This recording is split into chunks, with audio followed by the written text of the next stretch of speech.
Sim.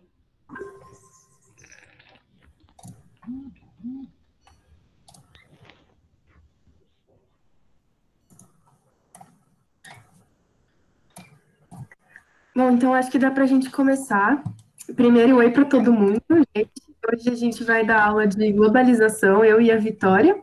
E só para deixar claro também, podem ficar à vontade para ligar o microfone para falar, fazer perguntas quando vocês quiserem, tá bom?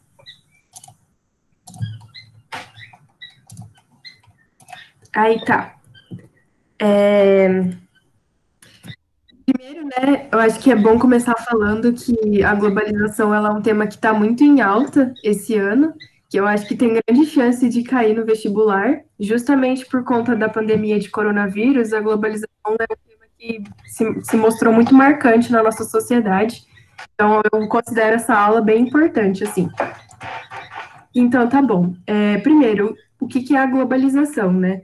Ela é um processo de integração entre os países no sistema internacional, que, devido aos avanços tecnológicos de transporte e de comunicação, eles passaram a se tornar cada vez mais integrados no sistema internacional.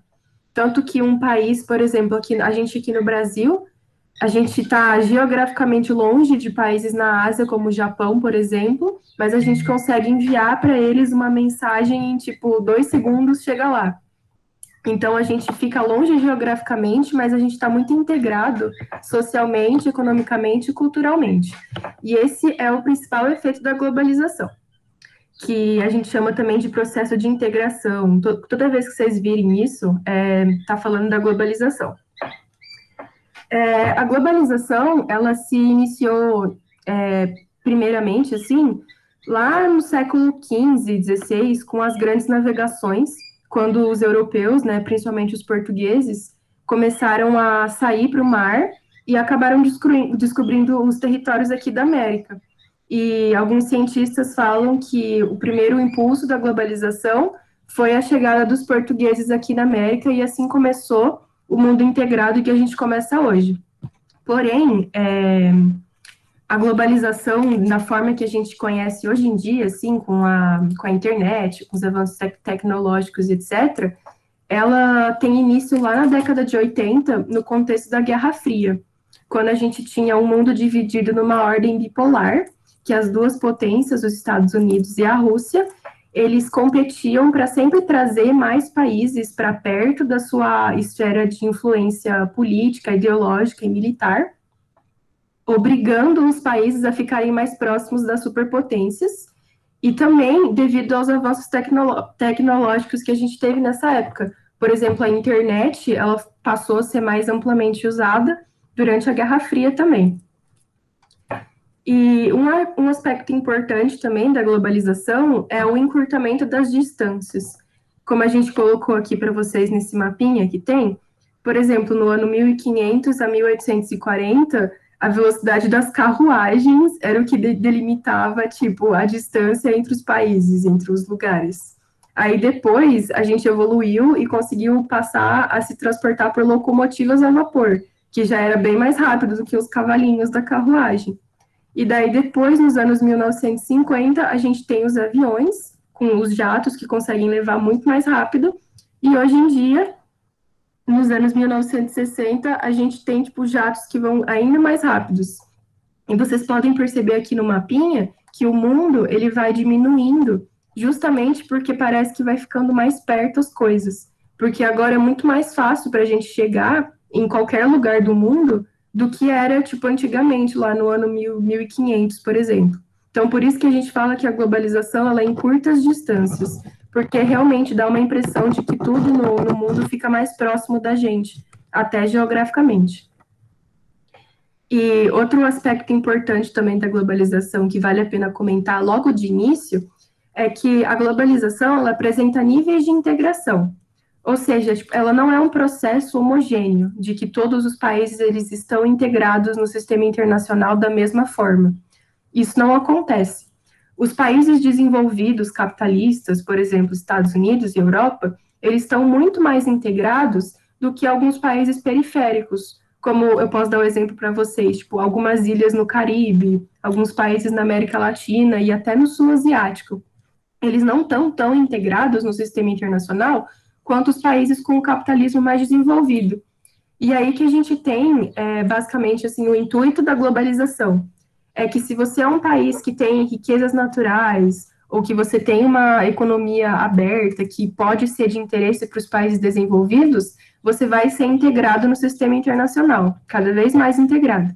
Mas se você é um país pequeno, que não tem muito a oferecer, que não tem um capitalismo tão desenvolvido, você acaba sendo marginalizado pela globalização, o que leva até a um subdesenvolvimento. E daí, para exemplificar isso, eu coloquei aqui um mapinha que está meio ruim, perdão, mas eu acho que dá para ver, que é um mapa do tráfego aéreo. Aí essas linhazinhas brancas são onde saem e entram os aviões ao redor do mundo. E daí, como vocês podem ver aqui, entre os Estados Unidos e a Europa, fica muito, muito forte aqui as linhazinhas, tipo, muito mais claras do que as linhas, por exemplo, ligando o Brasil e a Europa. Ou as linhazinhas ligando esses países aqui do meio da África para os Estados Unidos, que quase não tem. E isso mostra como tem alguns países que são muito mais integrados na globalização do que outros. E os países desenvolvidos, ocidentais, são os que se encontram no centro do sistema internacional globalizado, e os países orientais ou até da América Latina, que se encontram na periferia do sistema globalizado. Deu para entender, gente?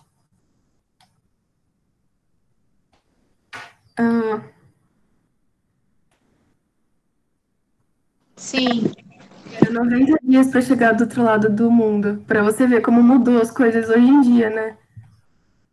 E volta no papelzinho. Pois é, né, Karine? Acontece.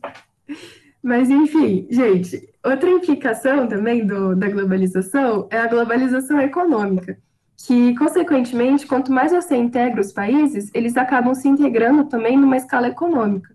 Ou seja, aumenta os fluxos de importações e importações que entram e saem dos países, o comércio entre eles se intensifica, eles passam a criar tratados e acordos econômicos para que ambos tenham vantagens no sistema capitalista. E a globalização econômica também ela é um dos fatores mais importantes, porque ela gera uma interdependência entre os países. Ou seja, hoje em dia, os países entre si, principalmente os países europeus e os Estados Unidos, eles são muito dependentes entre si no âmbito econômico. Tanto que, se, por exemplo, um país tiver uma crise econômica e entrar em colapso, vários países também vão ser afetados pelo colapso dessa economia, justamente porque eles são interdependentes entre si. Dois exemplos muito bons que a gente tem sobre isso é a crise de 29 e a crise de 2008, porque ambas essas crises começaram lá nos Estados Unidos, mas elas se tornaram em proporções mundiais, justamente porque todas as outras economias do mundo eram muito dependentes da economia dos Estados Unidos. Então, esse é um principal exemplo, assim, da globalização econômica, que é a globalização das crises também. Um fato muito marcante também do mundo globalizado economicamente é a divisão internacional do trabalho, que é justamente você dividir as tarefas produtivas em uma escala internacional. Porque, por exemplo, o seu país sozinho não consegue produzir tudo. Por exemplo, você não consegue produzir insumos agrários e tecnologias de ponta e também produtos de consumo duráveis e não duráveis ao mesmo tempo. Alguns você produz no seu território e outros você compra pelo mercado externo. E é isso que a gente chama de divisão de trabalho, porque enquanto alguns países produzem, por exemplo, tecnologia de pontas para vender para outros países, esses outros países vão produzir, sei lá, soja, banana, para vender para os países que não produzem isso em seu território. A primeira aparição da DIT que a gente tem foi lá na época colonial, quando as metrópoles, elas pegavam das colônias a matéria-prima e mão de obra barata, até mão de obra escrava, né, gente? E também metais preciosos, especiarias e riquezas naturais que tinham nos territórios da colônia, levavam lá para as metrópoles, lá elas transformavam essa matéria-prima em manufaturados, né, e vendiam de volta essas manufaturas para as colônias, justamente porque as colônias não tinham a capacidade produtiva ainda de fazer essas manufaturas em seu próprio território. Então, essa era a primeira divisão internacional do trabalho que tinha. Aí depois da Revolução Industrial, assim, que a gente conversou na última aula, a DIT, ela se evoluiu um pouquinho. Agora, as colônias, elas passavam a não mais oferecer mão de obra escrava, mas sim produtos primários para você ter uma indústria funcionando, que é, por exemplo, metal, minerais preciosos, assim, e combustíveis fósseis. E as metrópoles pegavam essas matérias-primas, que era para fazer funcionar uma indústria, e vendiam de volta os produtos industrializados para as colônias, que ainda não tinham indústrias em seu território. Então, da mesma forma que as metrópoles tinham a necessidade de pegar das colônias essas matérias-primas para elas conseguirem produzir seus industrializados, as colônias também eram dependentes da compra de produtos industrializados que vinham da metrópole, justamente porque elas ainda não tinham a capacidade produtiva industrial dentro do seu próprio território.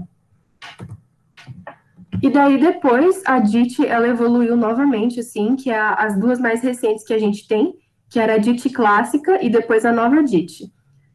Agora, os países eles são subdesenvolvidos não industrializados, ou seja, eles não são mais colônias, só que ao mesmo tempo eles ainda não desenvolveram o seu capitalismo para chegar numa escala industrial. Então, o que eles faziam? Eles continuavam exportando para os países desenvolvidos produtos agrícolas, minerais, fósseis, coisas que você tira da natureza, assim, riquezas naturais, e em troca, os países desenvolvidos vendiam de volta os seus produtos industrializados e também em créditos, né, de capital de investimento, empréstimos também, etc. E daí a gente tem, por fim, a nova DIT, que é onde a gente está atualmente, que os países subdesenvolvidos são industrializados. Todos os países do mundo atualmente, tipo, já são industrializados. Não existe nenhum país que não tenha desenvolvido sua industrialização.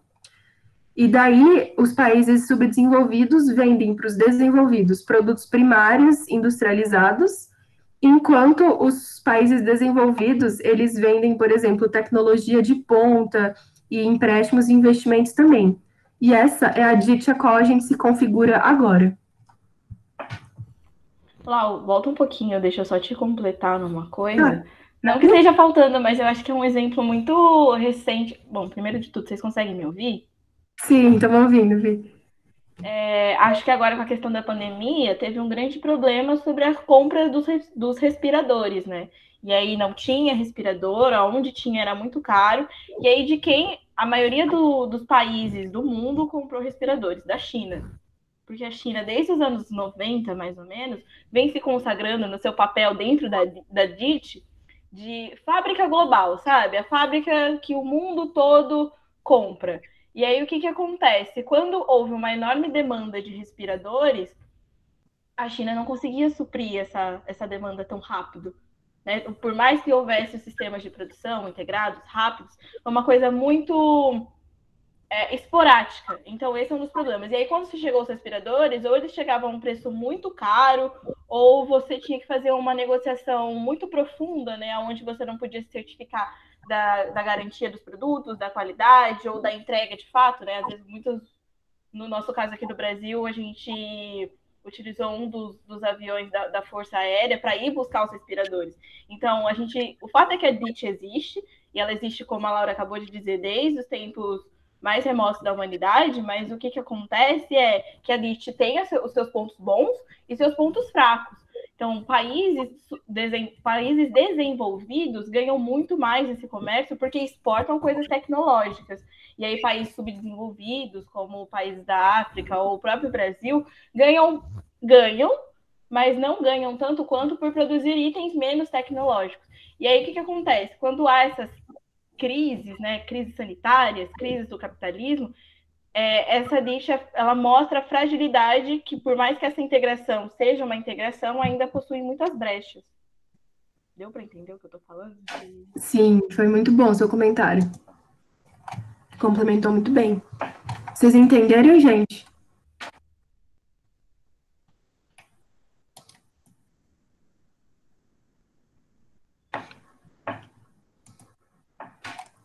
Beleza, então, eu vou seguir, então.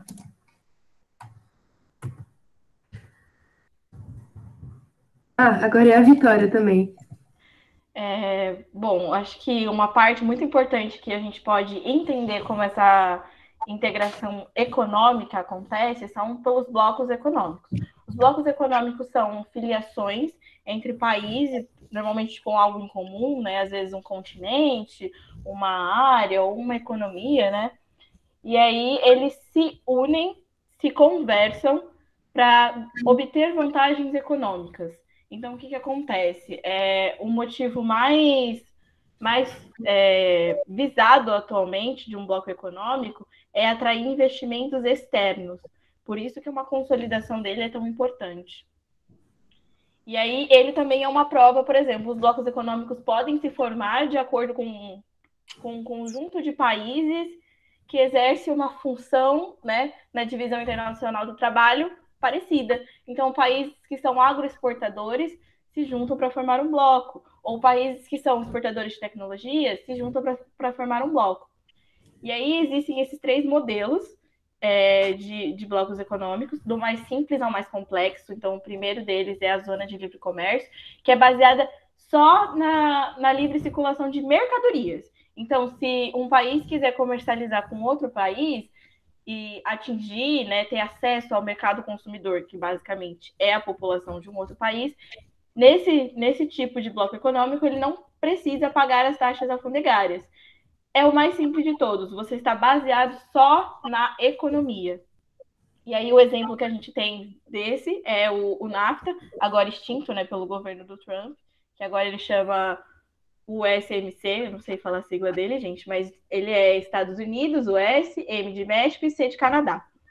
E aí o que acontece? Tem uma controvérsia muito grande por parte da comunidade internacional de que esse bloco econômico talvez não seja um bloco. Por quê? Olha o ponto aqui embaixo, gente. Ele possui taxas e tarifas sobre os produtos. Como é que você faz um bloco simples, que é baseado exclusivamente na circulação de mercadoria sem tarifas e coloca tarifas? Então, esse é um ponto super criticado, e aí o que acontece? Bom, mas o México concordou com isso de boas, não interferiu? Não. Muitas vezes o que acontece nos blocos econômicos é que um país tem uma soberania sobre outros, por ser ou uma potência regional, internacional, ou por ser o maior país, é o que a gente pode ver no caso dos Estados Unidos, e como a gente vai ver que é o caso do Brasil no Mercosul. Então, eu acho que, enfim, né, somos brasileiros, a gente critica muito as posturas dos estadunidenses, mas no Brasil ele também assume uma figura de potência que também pode ser opressora para os outros países. E aí, né, já que eu já estou falando do Mercosul, vamos para o próximo, que é a União Aduaneira. A União Aduaneira, ela é uma zona de livre comércio, mas ela possui uma coisa muito específica, que é a TEC, que é a Tarifa Externa Comum. O que acontece? Por exemplo, os países do Mercosul, o Brasil, a Argentina, Paraguai e Uruguai. Se algum país externo ao bloco quiser comercializar e ter acesso ao mercado consumidor de qualquer um desses países, ele vai pagar uma taxa, que é as taxas alfandegárias, mas elas vão ser as mesmas independentemente do país em que o investimento vá. O que isso impede? Impede que os países do bloco entrem em conflito. Né? Então, por exemplo, imagina se para instalar uma fábrica da Nike, o Brasil cobrasse uma taxa de 18%. E aí, para instalar a mesma fábrica na Argentina, a Argentina oferecesse uma taxa de 10%. O mercado consumidor seria o mesmo, né? Atingiria todos os países, mas a Argentina teria uma vantagem sobre as tarifas. E aí, o que acontece? Quando você retira essas tarifas, você tira a atenção, né, dos impostos, que as tarifas são basicamente impostos, e chama a atenção para outras vantagens locacionais. Então, aonde a minha fábrica se daria melhor, ou o meu comércio, perto do mercado consumidor, num lugar onde ela tivesse infraestrutura, um lugar onde eu conseguisse isenções de conta de água, conta de luz, de energia. E aí isso chama atenção para outros tipos de vantagem locacional. O terceiro ponto, né, o terceiro tipo de bloco é o mercado comum. E aí, por que eu coloquei essas estrelinhas? Porque o mercado comum, muita gente acha que o Mercosul, né, é o mercado comum, porque literalmente Mercosul significa Mercado Comum do Sul. Mas a especificidade do mercado comum é que ele permite a circulação de mercadorias, de pessoas e de serviços. Então, dentro de um mercado comum, você pode trabalhar em outro país sem precisar de um visto, sem precisar de um passaporte. O que acontece aqui no Brasil é que a gente real pode cruzar a fronteira, mas apenas na condição de turista. Se você tiver a intenção de trabalhar ou de estabelecer residência em qualquer um desses países, você precisa sim de um visto, você precisa sim de um passaporte. E aí, o outro tipo de bloco econômico é a união monetária, que é a forma mais complexa de blocos econômicos que a gente tem no momento.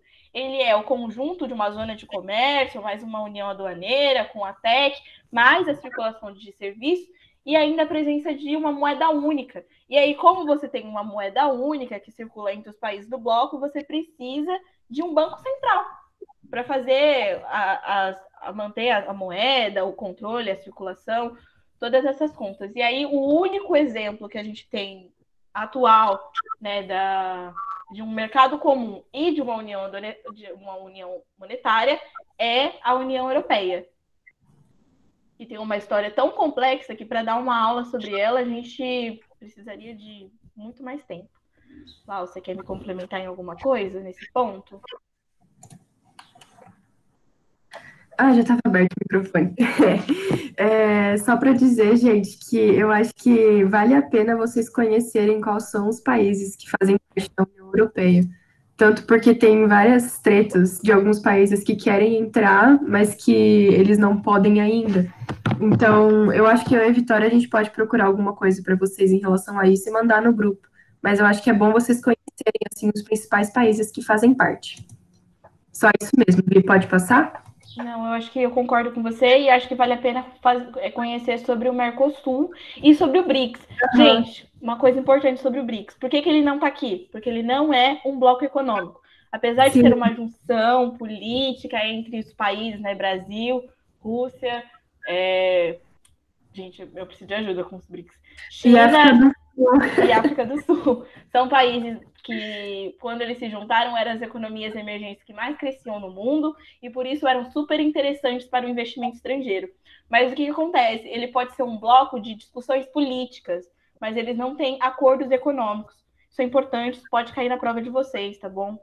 Exato, e é importante ressaltar também que, primeiro, o BRICS ele não é um bloco econômico, ele é um agrupamento, e também o G20 não é um bloco econômico. O G20 é uma reunião. Isso é uma dúvida que muitas pessoas têm, assim, que os países do G20 têm alguma união, alguma coisa assim. Mas não, o G20 é o nome de uma conferência que acontece com os 20 países mais influentes do mundo. Mas eles também não têm nenhum tipo de tratado, acordo econômico, ou nada que una eles como um bloco. Tá bom? É importante falar isso, né? Que um bloco ele só se institui quando se faz um acordo internacional. Então, por exemplo, todos os representantes do país precisam fazer uma reunião, assinar um acordo, e aí isso tem que ser divulgado aí, né? Então, por exemplo, quando o governo do Trump meio que extinguiu o NAFTA, né? Ou fez mudanças super pesadas no NAFTA e tornou ele o UMSCA, houve um acordo, um tratado, e vocês podem até procurar isso no YouTube, porque gente, não sei nem se eu posso falar isso, mas nesse tratado o Trump assinou em todos os espaços. Então, sabe quando você vai assinar um documento e aí você, tipo assim, eu vou assinar um documento junto com a Laura, e aí tem 2 espaços. E aí um espaço eu assino, a Laura assina outro, e aí ele assinou em todos os espaços. Ele é muito burro, cara, não tem como. O país que vota no papelzinho. Mas enfim, gente, vamos seguir, senão a gente vai ficar falando mal do Trump aqui até amanhã, né? Mas tá. Então, gente, alguém quer fazer alguma pergunta ou falar alguma coisa antes da gente continuar?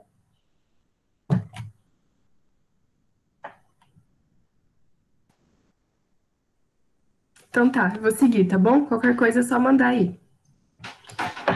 Então, gente, agora para a gente conversar um pouco sobre as instituições internacionais, elas são elementos muito importantes aqui para a nossa ordem mundial globalizada, porque elas basicamente regem todos os princípios da nossa ordem globalizada. O que são as instituições internacionais? Elas são organizações interestatais, ou seja, elas são entre os estados, que elas surgem, tipo, para ampliar a comunicação entre os estados, a cooperação internacional, e também como uma forma de garantir a integração. Por exemplo, a ONU e outras instituições internacionais, assim, elas são um exemplo físico de um mundo globalizado.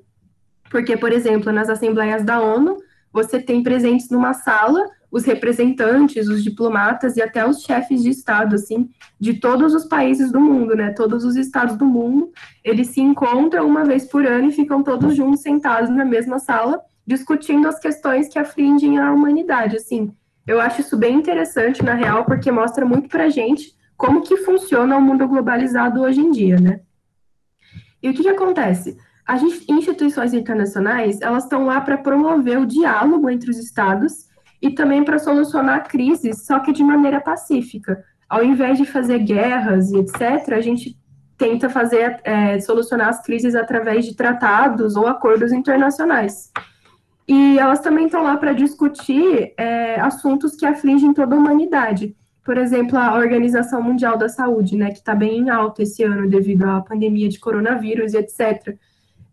Todas as questões assim envolvendo a saúde, maneiras que a gente pode melhorar os sistemas de saúde mundiais, etc., são sempre discutidos na OMS e eles emitem um relatório com, tipo, recomendações para os países de coisas que eles podem fazer para melhorar a saúde das populações deles. E é importante ressaltar que nada que é feito nas instituições internacionais é de cunho mandatório. Ou seja, elas estão lá apenas para aconselhar, para remediar e para promover o diálogo. Mas elas não têm o poder de decretar que os estados façam nada. Elas só emitem recomendações. Mas os verdadeiros chefes, assim, que têm o poder de tomar as decisões e fazer essas recomendações às instituições internacionais acontecerem, são os próprios chefes de Estado, em diálogo com os diplomatas também. Eu coloquei aqui um exemplo de algumas instituições internacionais. A principal delas, né, e a maior que a gente tem é a ONU. Ela foi criada depois da Guerra Mundial, justamente para evitar que novas guerras acontecessem e para promover o diálogo entre os países. A OMC, que é a Organização Mundial do Comércio, e a OMS, são outros dois grandes exemplos, e eles são órgãos da ONU. Tipo, eles fazem parte da ONU, eles não são independentes. E daí a gente tem também o Fundo Monetário Internacional e o Banco Mundial, que são instituições responsáveis por conceder ajuda financeira aos países.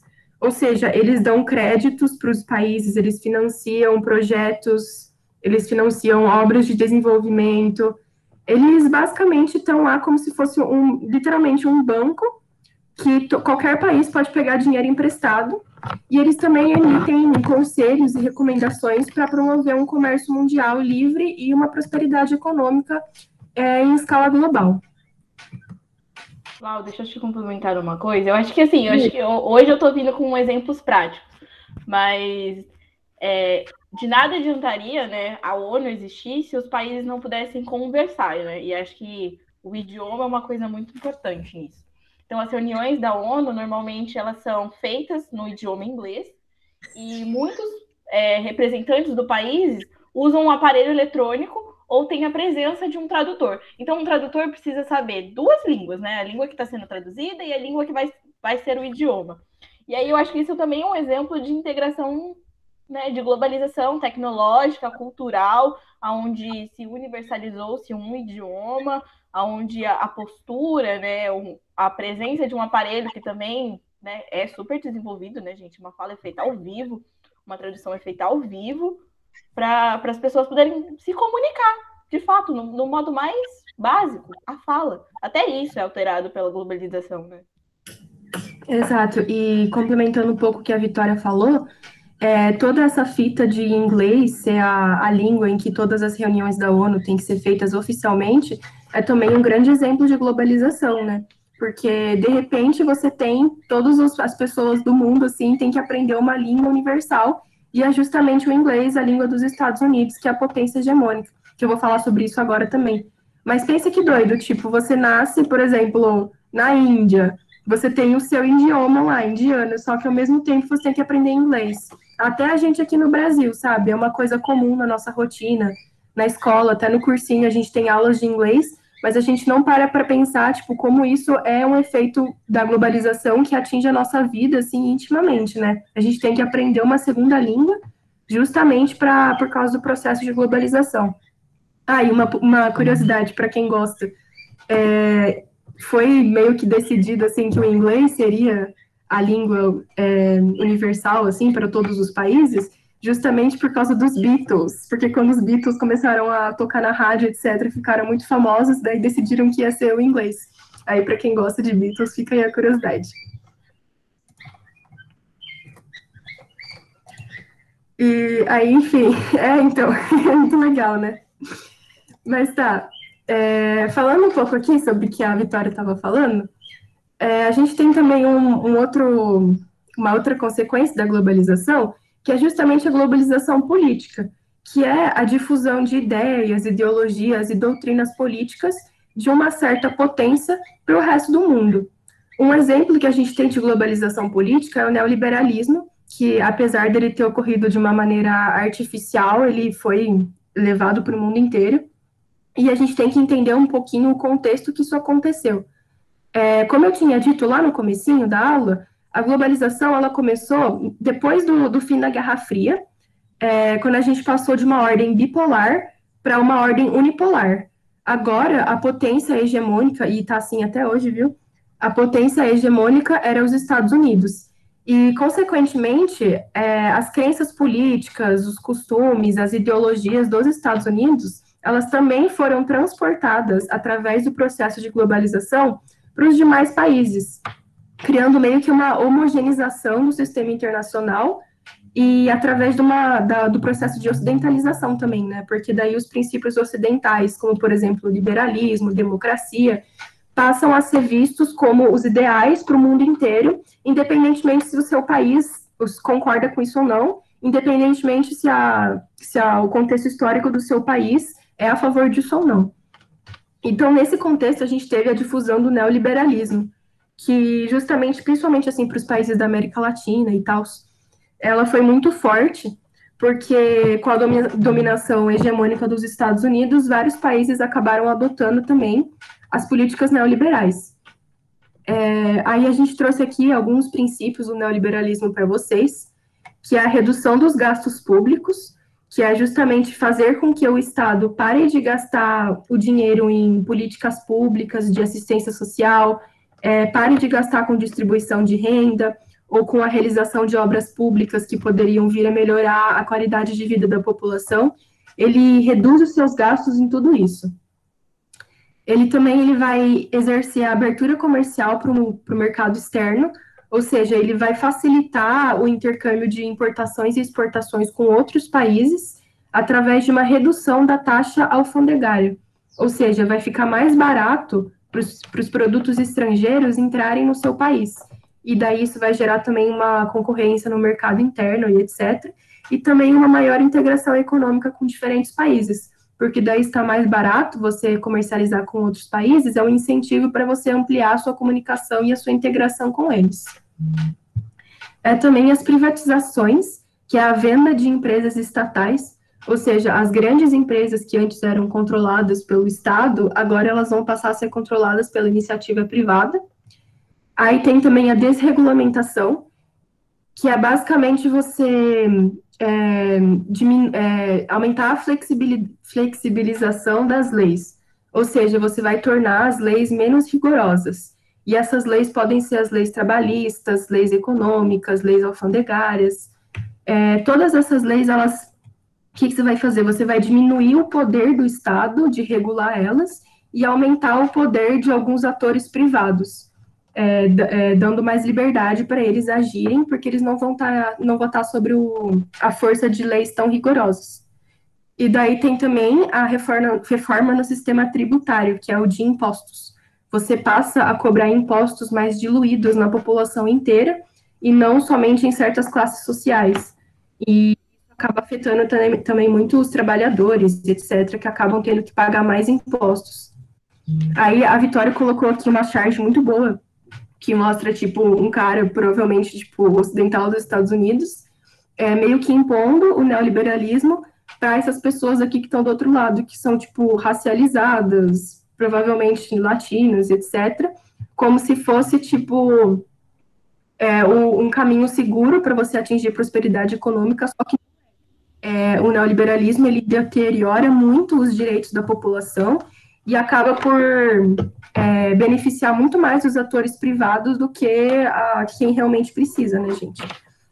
E, enfim, toda essa doutrina do neoliberalismo, ela foi criada em 1980, numa conferência que chamava Conferência de Washington, se eu não me engano, lá nos Estados Unidos, né, por estadistas e por teóricos acadêmicos lá dos Estados Unidos.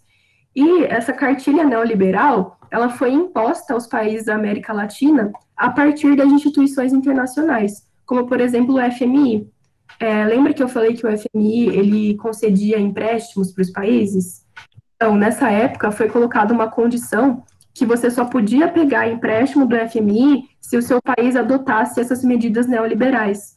Então, você só poderia ser beneficiado pelo empréstimo internacional se você fosse liberal. E isso foi uma forma de imposição artificial da hegemonia política dos Estados Unidos para o resto do mundo. Aí eu acho que se a Vitória quiser falar alguma coisa aqui sobre a charge, que ela que pôs a charge, fica à vontade. Eu acho que eu não quero falar. Ah, não, quero sim, quero sim. Então, essas desregulamentações do sistema tributário, dos direitos trabalhistas, sendo bem sincera, gente, de acordo com o veículo de informação, do livro didático ou dos lugares onde vocês veem essas notícias, esse aspecto pode ser observado de dois lados. Do ponto de vista da população, é péssimo, gente. Não ter segurança trabalhista, não ter horas de trabalho regulamentadas, previdência social, é péssimo. Mas do ponto de vista empresarial e do capital estrangeiro, é ótimo. Isso é visto como vantagem locacional. Gente, vantagem locacional brincar com o direito da população. É sério. Tipo, desmantelar uma articulação pública, como o SUS, ou tirar investimento da saúde e educação para tornar as cidades mais competitivas no mercado de trabalho, que é basicamente fazer estrada, que é poder pagar a conta de luz que foi isenta da empresa, são vantagens locacionais. Então, uma questão, ela é vista e sentida por vários setores sociais. Isso é super importante que vocês vão para a prova sabendo, né? No ponto de vista internacional, numa escala imensa, isso não faz quase diferença nenhuma, né? Tipo, para um país que é de fora, vai instalar uma fábrica, vai instalar uma marca aqui no Brasil, que diferença faz que você demora, que não tem insulina no posto de saúde para você pegar? Que diferença isso faz, gente, para eles? Nenhuma. Então, eu acho que a gente precisa também estar sabendo, né, que as coisas são internacionais. A Laura acho que vai me bater, né? Essa questão internacional, mas a gente não pode perder o olhar da escala super local, da escala que eu vou colocar super entre aspas aqui, gente, que são os mais fracos, tá? Porque a organização popular, sim, é forte, mas de uma forma desarticulada a gente fica fraco. E aí eu queria botar mais uma coisa que é sobre o que a Laura falou antes e o que a Laura falou agora. Que as instituições internacionais, como a ONU, o FMI, eles são organizações supranacionais, né? Então, a dimensão deles é maior que um Estado, mas o poder deles não é maior que um Estado. Mas aí o que acontece? Por chantagens políticas, por interesses econômicos, por mais que não seja obrigado, nenhum país é obrigado a adotar uma cartilha neoliberal. Mas se você não adotar, você não tem isso. Então, isso é problemático, gente. Porque por mais que seja uma autonomia, talvez não seja de fato uma autonomia. E aí eu vou colocar outro ponto, talvez, né, alguém discorde de mim, mas enfim. O maior financiador da ONU hoje, gente, é os Estados Unidos. Tanto que existe uma coisa sobre as discussões de tratados e acordos, medidas da ONU, que alguns países específicos têm poder de veto. Então, por mais que seja uma organização supranacional, ela tem algumas influências, ela não é perfeita, né? Algumas ações são incríveis, gente. A ONU já fez muita coisa pelo mundo, já evitou muitas guerras de confronto mesmo. Mas aí eu acho que é importante a gente ver que embaixo dela tem vários pontos, né? O FMI, quem financia o FMI? O FMI tem a ver com o banco, né? Qual que é a moeda mundial, né? Não vou nem falar aqui, vou deixar vocês só com essas perguntas. Assim, porque a questão da globalização é uma questão global, mas é uma questão que atinge a gente no dia a dia. O fato de você ter que esperar 2 horas por um ônibus é globalização. Acho que é Tá isso. certo, Vitória. O que ela falou é muito importante, viu, gente? Tipo, as instituições internacionais, elas são muito importantes, a gente precisa delas. Se a gente não tivesse elas, já teria acontecido já umas 5 guerras mundiais. Só que, ao mesmo tempo, é importante sempre lembrar que elas são um instrumento de hegemonia, entendeu? Elas reproduzem a hegemonia ocidental, neoliberal dos Estados Unidos. Só que, ao mesmo tempo, tipo, elas são a melhor maneira que a gente encontrou, né? Que a humanidade encontrou até agora para evitar conflitos internacionais. Então, é isso que temos. E assim pretendemos continuar. Exatamente. A gente não tá falando, ai, destrói a ONU é péssima. Não, não, não é isso. Mas é que Pelo tem amor de problemas. Deus, gente, não falem isso.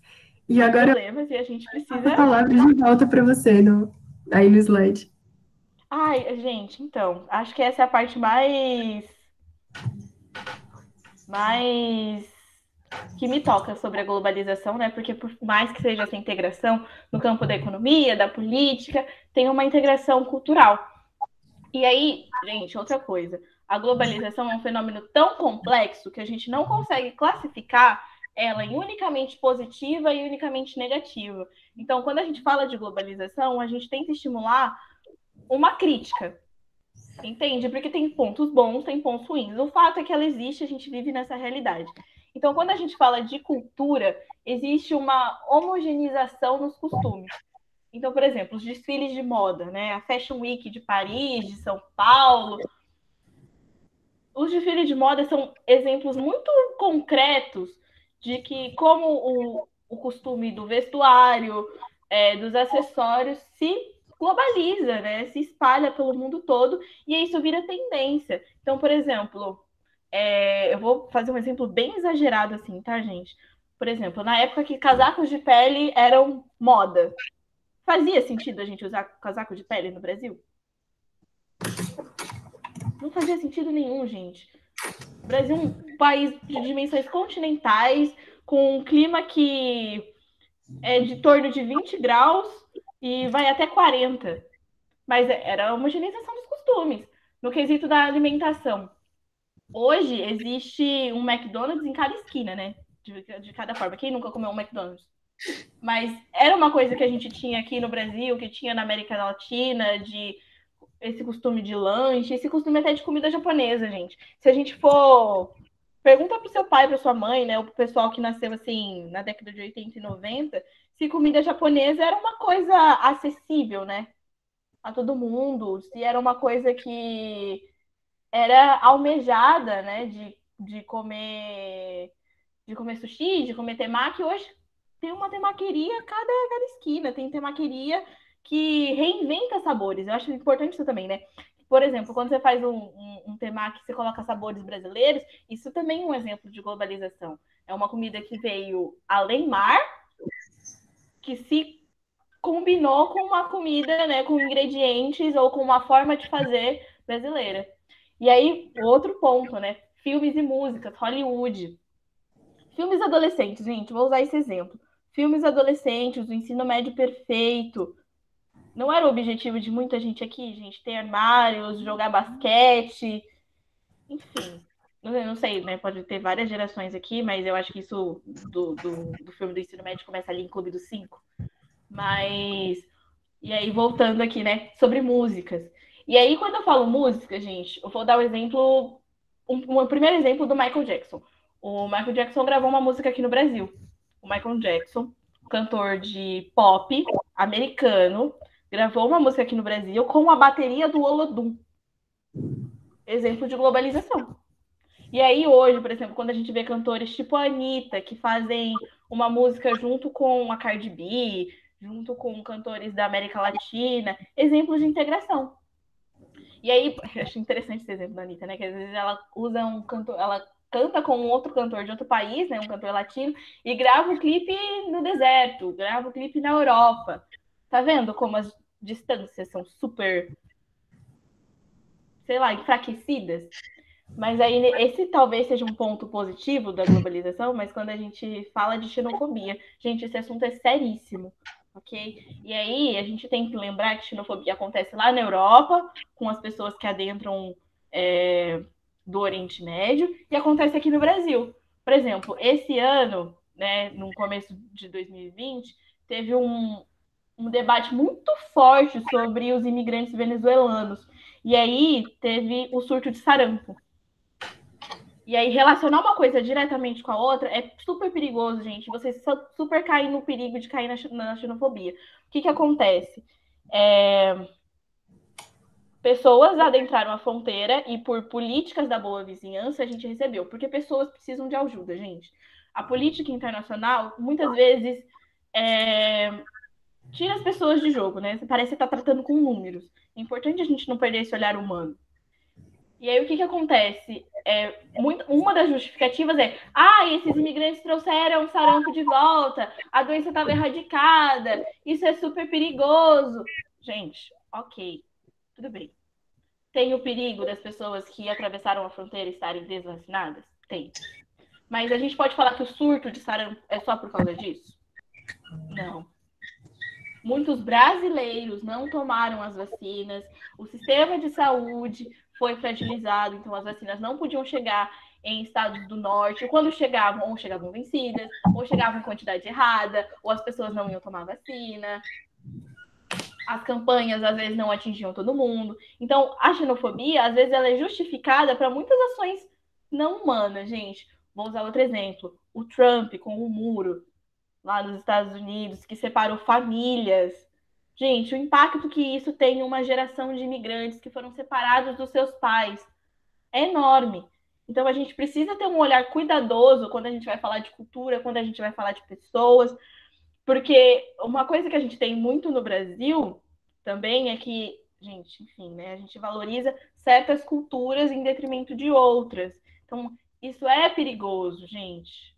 Entendam que a xenofobia é uma questão muito delicada e que está inteiramente ligada à globalização. Inteiramente. Acho que é isso. Laura, você quer me complementar em alguma coisa? É isso, eu só queria falar também que o tema da xenofobia, ele é um tema que está muito em alta esse ano também, justamente por causa da pandemia de coronavírus, porque a gente teve muita xenofobia contra pessoas asiáticas, sabe? Que, nossa, porque o vírus veio da China, então se eu ouvir uma pessoa asiática na rua, eu vou mudar de calçada. Isso é uma coisa que tem muito a ver com xenofobia também. Eu acho que é bem importante, é isso que a Vitória falou, tudo que ela falou, acho que é bem importante vocês levarem em consideração. Porque, por exemplo, a FUVEST, ela é um vestibular que ela costuma tocar nessas feridas mesmo, sabe?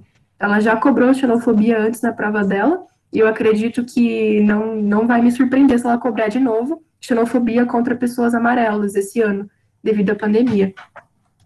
E eu só queria falar outra coisa também, é que a nossa aula está marcada para acabar às 1h15. Só que eu acho que eu e a Vitória a gente vai querer continuar falando, porque tem bastante coisa importante nos próximos slides. Se vocês quiserem sair para ir almoçar e tal, podem sair, vocês podem assistir a gravação no YouTube também. Mas se a Karine estiver de acordo, eu acho que eu e a Vitória a gente podia terminar a aula, e daí quem quiser assiste o resto depois no YouTube. Pode ser? Então tá bom. Se vocês quiserem sair mesmo, estiverem cansados, a gente não fica chateada, tá bom? A gente entende de verdade. Então, é isso. Um assunto bem importante também para a gente falar é sobre um impulso que ele é contrário à globalização, que é a desglobalização.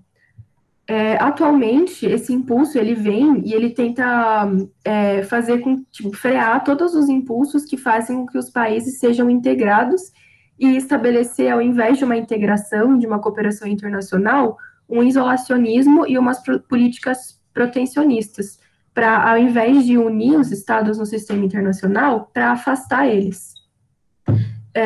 A gente tem alguns exemplos de desglobalização que já foi falado aqui na aula, que é, por exemplo, o Trump saindo do NAFTA, que é o bloco econômico. Isso foi uma medida de desglobalização. A gente tem também o Brexit, que é a saída do Reino Unido da União Europeia, que também foi uma medida protecionista.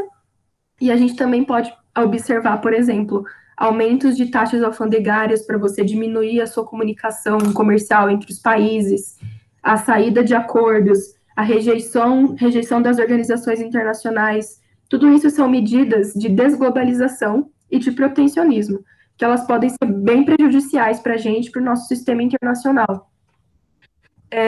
A justificativa, né, que a gente tem para essa desglobalização, que é muito usado pelo Trump, por exemplo, né, uma das coisas que ele mais abordou na campanha dele e tal, foi essa história do globalismo, é que todo esse processo de globalização, ele teria vindo acompanhado de uma ideologia, que é a ideologia do globalismo, que o real intuito dela é fazer com que os estados percam a sua soberania a sua soberania nacional perante a submissão às instituições internacionais e à cooperação internacional com outros países. O que é uma coisa que não faz sentido, porque todas as instituições internacionais, elas preveem a soberania dos estados e, como a gente tinha dito anteriormente, elas nunca vão decretar que os estados façam nada. Elas não têm esse poder. Então, o globalismo, na real, tipo, ele é uma mentira, assim, que a extrema-direita inventou para usar como pretexto para rejeitar as organizações internacionais e aumentar o nacionalismo do próprio país.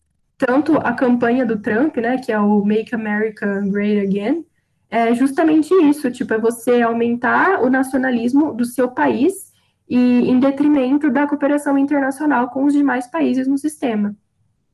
Inclusive, gente, se vocês procurarem o globalismo, tipo, não tem nenhum artigo acadêmico, não tem nenhum, tipo, nada na academia escrito, tipo, globalismo existe e essa é a definição. Tipo, não existe isso, porque é uma mentira inventada pela extrema-direita. E ela tem sido muito prejudicial para a gente no sistema internacional, porque ela ganhou muita relevância ultimamente. Muitos países têm adequado a ideia do globalismo. Inclusive, o Ernesto Araújo, que é o ministro das Relações Exteriores do governo Bolsonaro, ele acredita nessa história do globalismo e ele está no poder, tá, gente, do Ministério das Nossas Relações Exteriores. Então, o Brasil e o governo Bolsonaro, ele também tem sido levado para esse lado da desglobalização e do globalismo. Por exemplo, toda aquela história do Bolsonaro idiota falando que não vai comprar a vacina da China. É uma medida de desglobalização, protecionismo.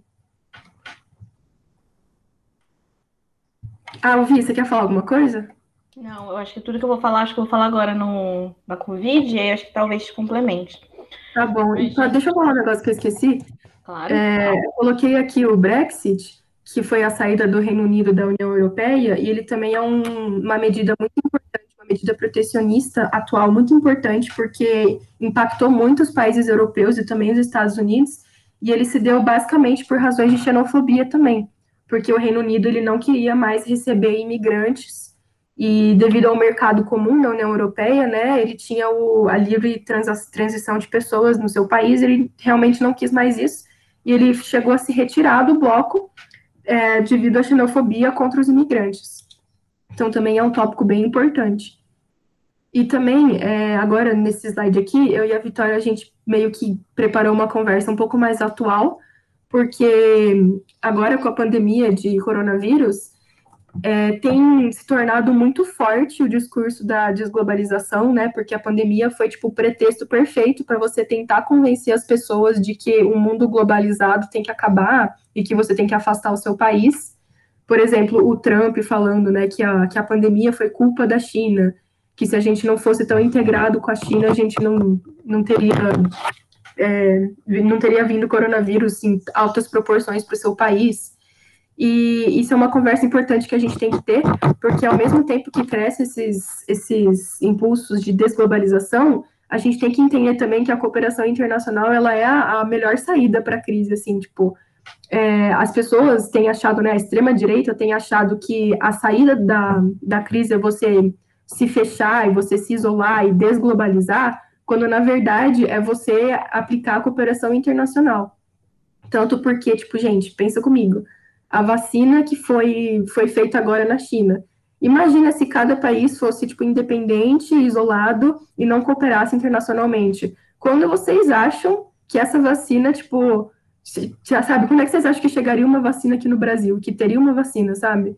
Porque a China não teria, tipo, consenso nenhum em enviar a vacina para o Brasil e as pessoas no Brasil iam continuar morrendo porque ia ficar assim até a indústria local conseguir produzir uma vacina ou até você, tipo, estiver disposto a gastar, tipo, bilhões de reais para imunizar toda a sua população com uma vacina que vem de um país que não estava disposto a cooperar. E também uma outra coisa em relação sobre isso, que é a OMS, que foi uma instituição que ajudou muito a gente a enfrentar essa pandemia. Imaginem, tipo, se a gente fosse um mundo desglobalizado, que não coopera, e se não tivesse uma Organização Mundial da Saúde que desse para a gente recomendações e relatórios oficiais para falar o que tem que fazer, o que não tem que fazer em relação ao coronavírus, imagina como teria sido pior as respostas dos países em relação à pandemia. Porque, basicamente, no começo assim, da pandemia, quando era tudo muito novo, tudo que a gente sabia vinha da Organização Mundial da Saúde.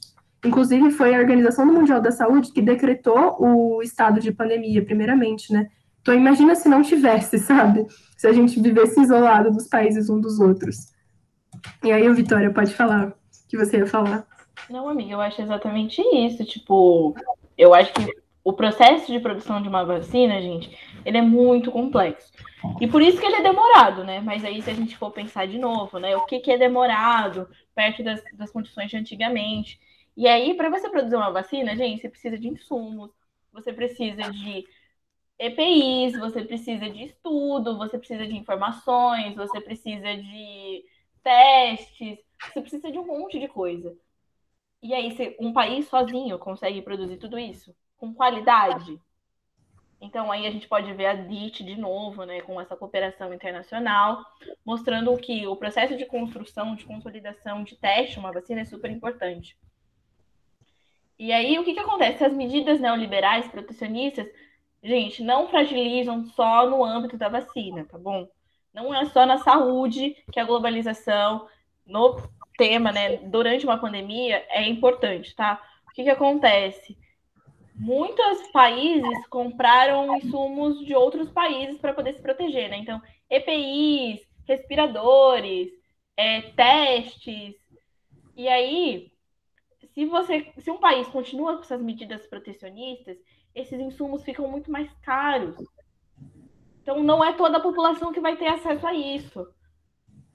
E aí, outra coisa muito importante. Por mais que essas medidas protecionistas tenham acontecido, muitos países que eram protecionistas, e eu dou o exemplo do Brasil, gente, na questão de insumos, quando foi se importar esse país, derrubou-se a taxação. Então, gente, se tinha um momento certo para a derrubada dessa taxação, foi esse momento, né? De uma compra em massa de aparelhos, é uma demanda, é uma coisa que a população precisa, então não faz sentido a economia passar na frente disso. E foi uma coisa que aconteceu no Brasil, talvez com muita pressão, mas aconteceu, então acho que é importante a gente falar isso também. Tá certíssima. E também não só as medidas econômicas, né, que devem passar por cima. Por exemplo, ó, digamos, a China é um país comunista. Aí eles tiveram a vacina. Aí digamos que assim, se não fosse a cooperação internacional, a China falasse assim: "Ah, então, eu não vou dar as minhas vacinas para os países capitalistas porque é contra a minha ideologia". E tipo, ponto. Tipo, olha como isso seria, tipo, sabe, contra aos direitos humanos, assim, sabe, uma atrocidade. E isso não acontece, justamente porque a gente promove o diálogo a partir das instituições internacionais. Então, também é um grande motivo de por que é tão importante a gente cooperar internacionalmente.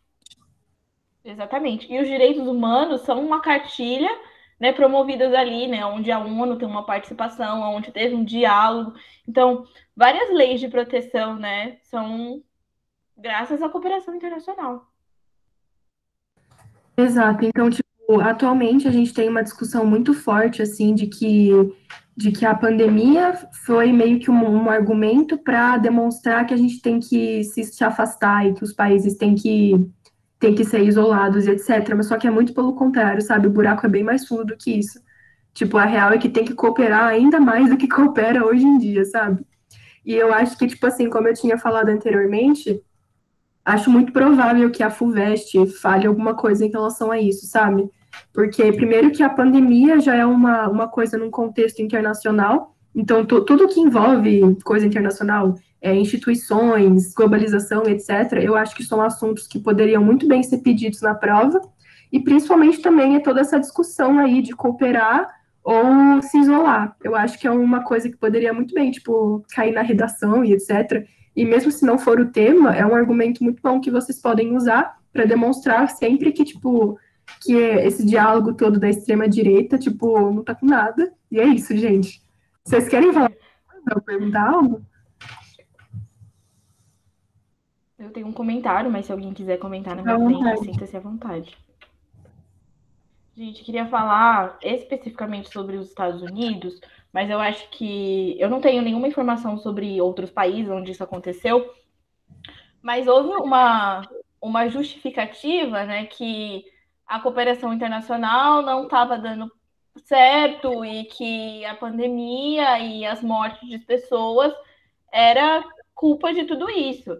E aí, gente, eu queria trazer um dado, tá? Não sou eu que estou falando, tem estudos que mostram que o sistema de saúde dos Estados Unidos, ele foi por muitos anos, quase décadas, desmantelado. Então, o que acontece? Os números de leitos foram diminuídos para que houvesse sempre uma ocupação média alta.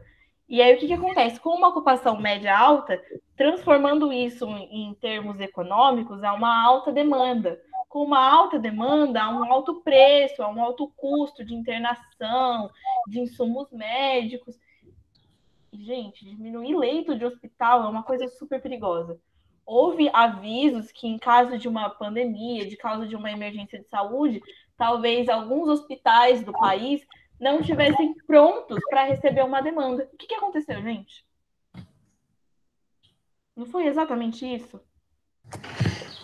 Olha, a saúde transcrita em termos econômicos, de oferta e de demanda, para negociar preço de leito de hospital, de ocupação. Então, gente, isso é muito perigoso. Então, a pandemia, ela é um assunto global, mas ela escancarou muitas desigualdades e atrocidades que já aconteciam. É importante que vocês vão para a prova e sigam a vida sabendo disso, sabe?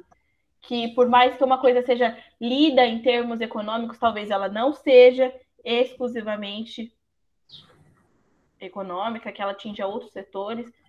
Então, sei lá, saiam dessa aula cientes disso, sabe? E comecem a observar na vida, tipo, isso para a economia é isso, para a educação é isso, para a saúde é isso. Acho que não tenho mais nada a falar.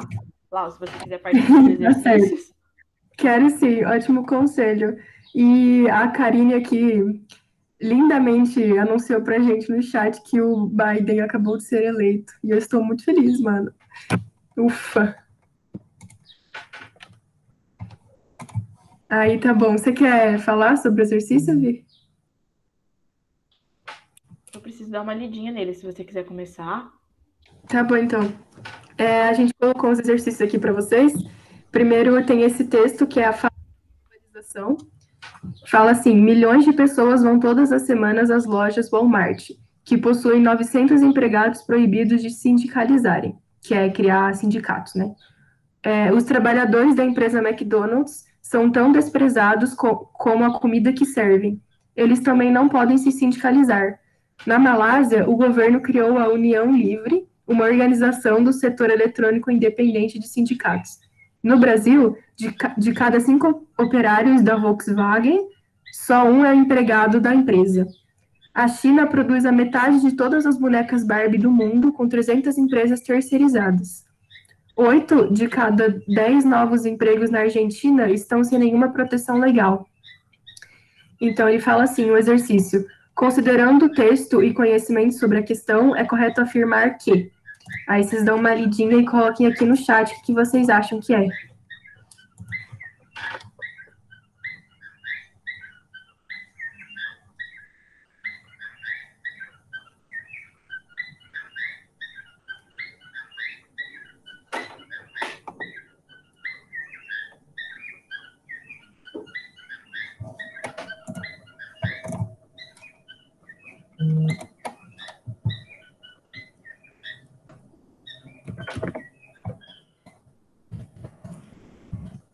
enquanto os alunos pensam, eu só tô ouvindo esse barulho de passarinho da casa da Laura. Que delícia. Sim, o meu pai coloca a banana no muro todo dia, aí eles vêm. Aí, ó, já temos uma resposta. A Paula Helena acha que é a letra A. Quem mais, gente?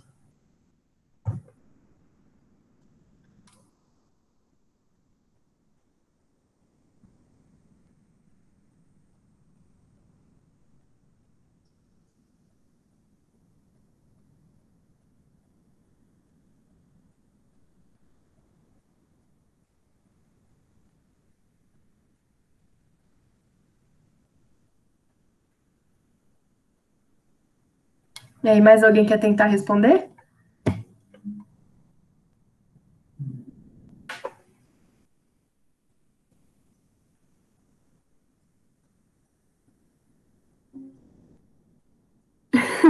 Não sabe? Mas você tá em dúvida em quais, assim? Quais são os seus palpites?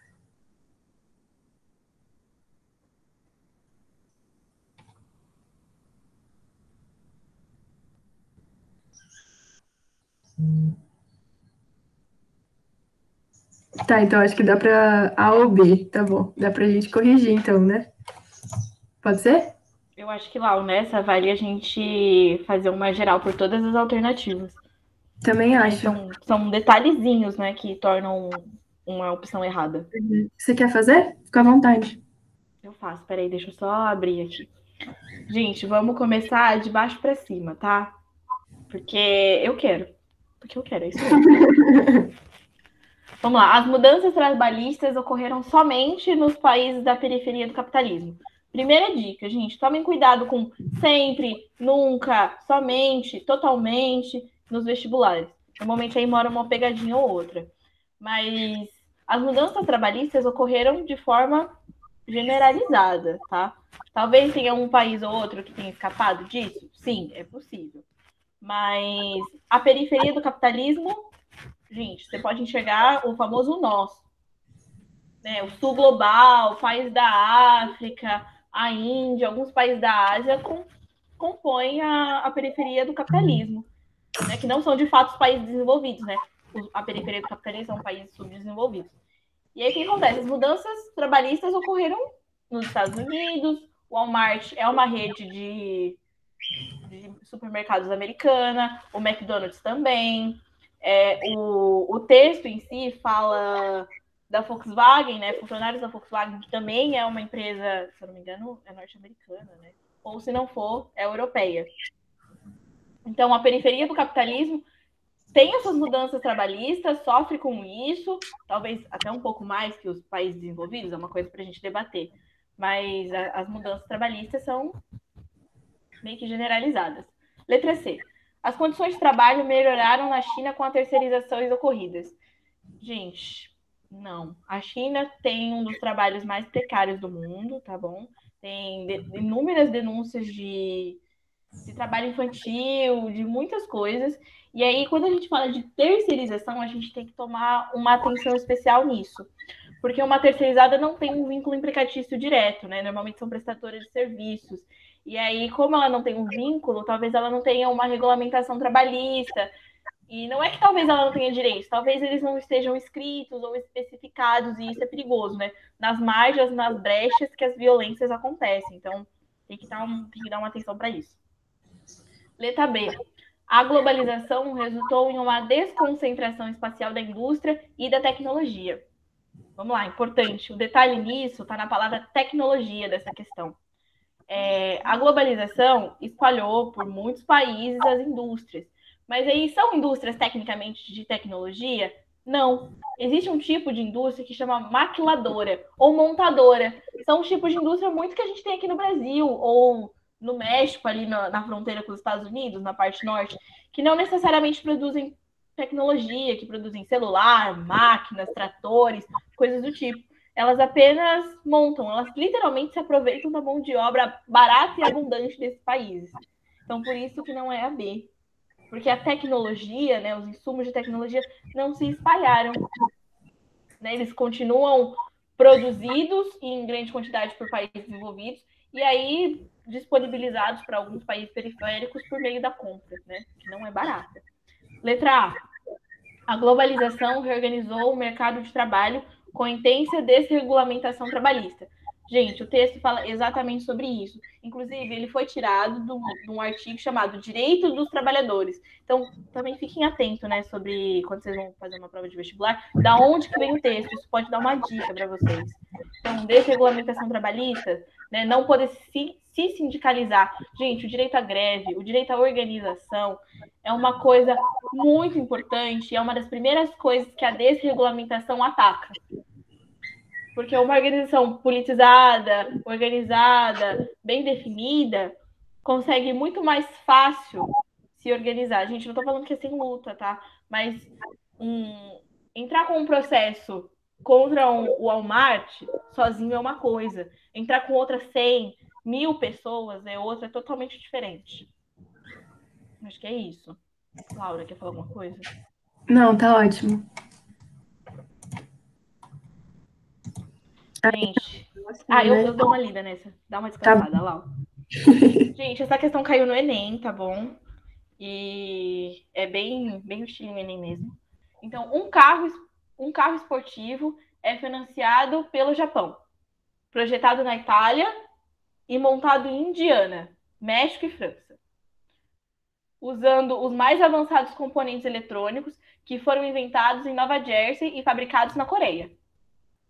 A campanha publicitária é desenvolvida na Inglaterra, filmada no Canadá, e a edição e as cópias feitas em Nova York, para serem vinculadas no mundo todo. Teias globais disfarçam-se com um uniforme nacional que lhe for mais conveniente. De novo, gente, ó, o texto saiu de o fragmento saiu de um texto chamado O Trabalho das Nações, preparando-nos para o capitalismo do século XXI.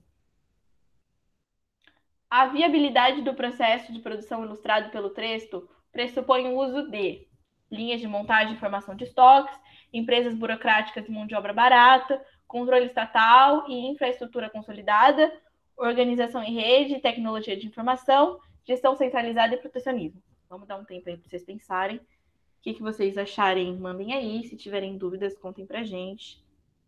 Enfim.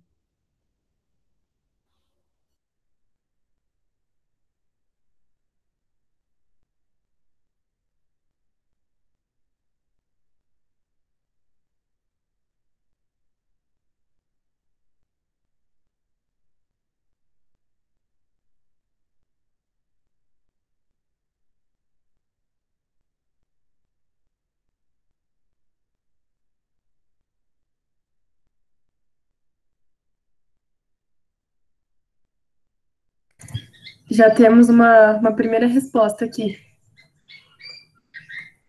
Nossa, a Paula é rápida, né? Ela lê rapidinho as coisas, já responde. Eu não sou tão rápida assim fazendo questão, não.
A gente tem mais uma resposta no chat, que também é uma dúvida, então eu acho que, Lau, você quer comandar aí a análise? Posso tentar, aí você me ajuda? Claro, claro. Então, vamos começar pela de cima, tá bom?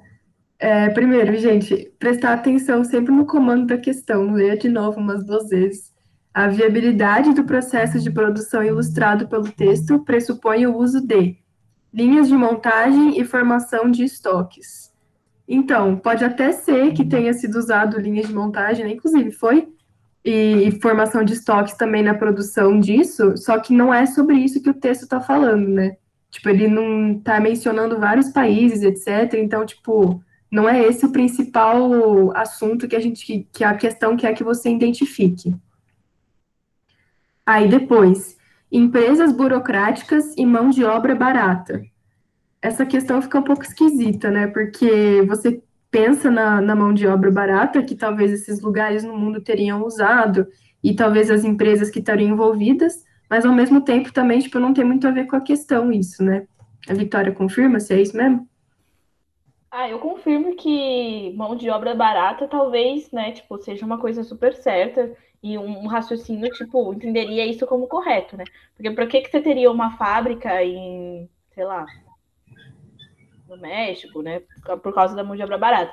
Mas aí quando a gente pensa em empresas burocráticas, a gente pensa que o sistema neoliberal tem como uma das características a desarticulação das leis, né, a desregulamentação. E aí empresas super burocráticas não são atraentes. Porque se você tem uma lei que você precisa de uma empresa com uma certa dimensão, com uma certa qualidade, com uma certa estrutura, precisa de uma certa quantidade de funcionários, esses funcionários têm que ter, sei lá, equipamentos de segurança, horário de almoço, folgas, horas trabalhistas. Isso não é interessante. Então, caso a gente. É porque eu não vi, né, por esse lado de ter a ver com o texto. Aí eu eliminaria a alternativa baseado nas empresas burocráticas. Isso. E aí agora a alternativa C, que é controle estatal e infraestrutura consolidada. E, gente, como vocês podem observar aqui no texto, ele cita vários países. E daí, se essa empresa fosse estatal, ela não estaria transnacionalizando a produção dela em tantos lugares quanto ela está fazendo aqui no texto. Essa característica de montar cada processo produtivo em um país diferente, de acordo com os atrativos do local, é uma característica das empresas da iniciativa privada. Empresas estatais não fazem isso. As empresas estatais, elas costumam se manter mais dentro do seu próprio território nacional. Então, já dava para eliminar também essa questão, essa alternativa C, por conta do controle estatal. Aí, a gente pula D, e agora a alternativa gestão centralizada e protecionismo econômico. Essa aqui está completamente errada, porque a gente já viu aqui que gestão centralizada, tipo, não tem nada de centralizado aqui, porque cada etapa produtiva está em um lugar, então ela está difusa, ela não está centralizada. E protecionismo econômico também não tem como ser, porque como essa produção ela está passando por diversos países, se esses países praticassem o protecionismo econômico, as taxas alfandegárias e até as políticas tornariam inviáveis que as empresas conseguissem transnacionalizar sua produção dessa maneira, a ponto de tornar mais barato que você instale uma fábrica na Coreia, por exemplo, do que no seu próprio território. Então, o protecionismo econômico não tem como ser mesmo, porque é ao contrário, o que está acontecendo no texto é ao contrário de protecionismo econômico, é um liberalismo econômico, e gestão centralizada também não, porque tem um monte de países envolvidos. E daí, agora, a alternativa D, que é a alternativa correta, que é a organização em rede e tecnologia de informação, que é o que você precisa para instalar, por exemplo, várias etapas produtivas em diferentes locais no mundo para produzir um próprio produto, né? Um carro.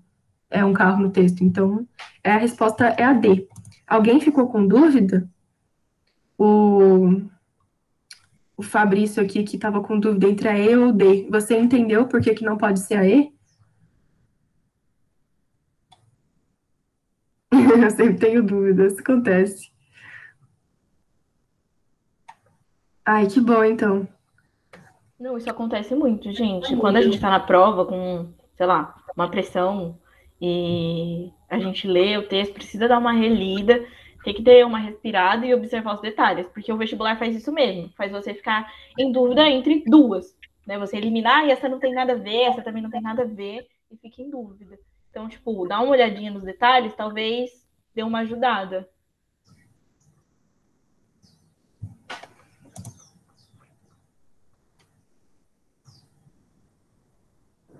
Sim, gente. Então é isso, viu?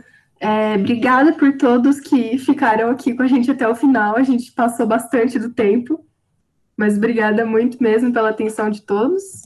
E é isso, gente. A gente deixou os exercícios também para vocês na folhinha do material. E daí, se vocês ficarem com alguma dúvida ou quiserem conversar sobre alguma coisa do que foi falado aqui na aula, eu e a Vitória estamos disponíveis. Vamos ficar muito felizes também. E é isso, gente. Bom resto de sábado.